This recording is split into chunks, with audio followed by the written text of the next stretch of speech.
setiap Ahad pagi yang mestinya diasuh oleh Kiai Muhyiddin untuk secara paket lengkap. Rupanya ya Muhyiddin rawuh Pak Tommy ndak pirsa.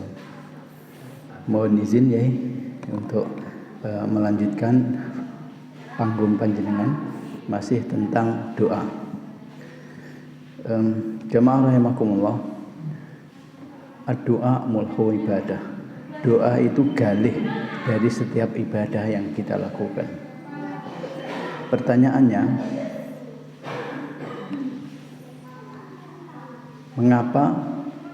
apakah doa kita itu dikabulkan? Ini yang mungkin membuat kita umumnya merasa bahwa udah lama berdoa tapi kok gini-gini saja.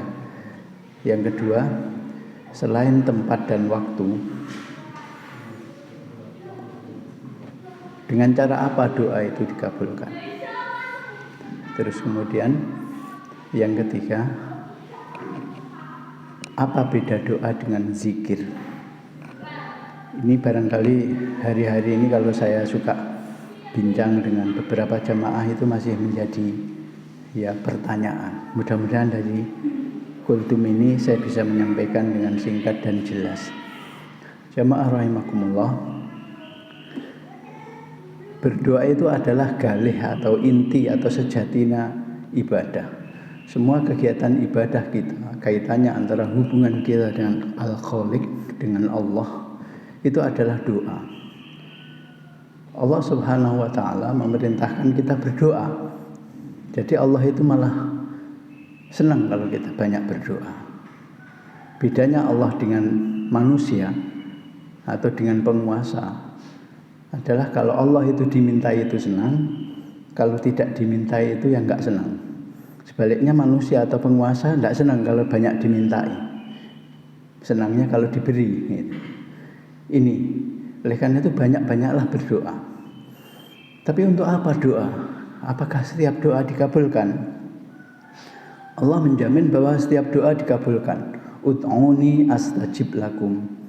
Berdoalah kepadaku, niscaya aku akan kabulkan, kata Allah. Dan dalam surat di Al-Baqarah terkait dengan masalah puasa itu, wa idza sa'alaka 'anni ibadi fa inni qarib. Bahwa Allah menggambarkan terkait dengan hamba yang berdoa, Allah itu dekat. Jadi doa itu dengan cara berbisik menghadirkan kolbu, bukan berdoa yang berteriak. Karena Allah menggambarkan bahwa kedekatan itu adalah dijaminnya dikabulkan setiap doanya hamba. Tapi kenapa rasanya kok gini-gini saja? Kita merasa kok kabulnya itu kok enggak spontan gitu. Paling kurang ada 4 status tentang apa yang disebut dikabulkan itu. Yang pertama, itu dikabulkan seketika. Mungkin kita bisa punya pengalaman masing-masing tentang ini. Dalam keadaan kepepet, sudah tidak bisa ada jalan lain, di situ momen dikabulkannya doa.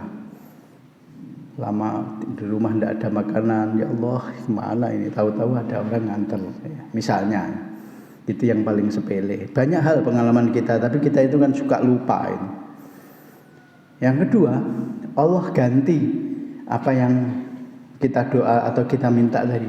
Bukankah kebutuhan kita itu tidak hanya bersifat dunia, terutama yang paling besar itu adalah kebutuhan kita nanti di akhirat. Itu yang oleh karena itu doa itu nanti Allah ganti, dan kemudian yang ketiga itu Allah berikan atau kabulkan nanti di akhirat.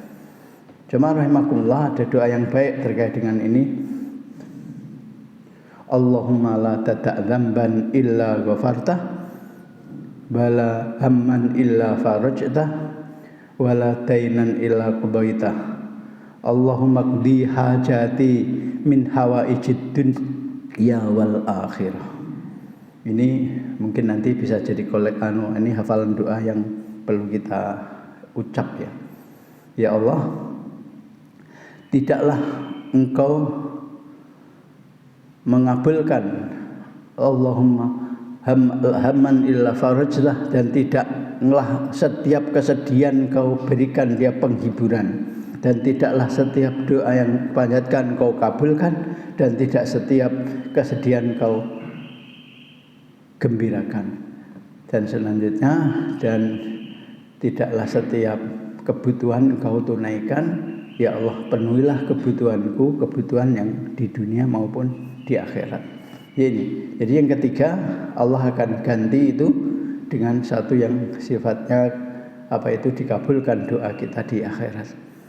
Oleh karena itu tidak ada sesuatu yang sia-sia tentang doa kita. Perbanyaklah berdoa kepada Allah.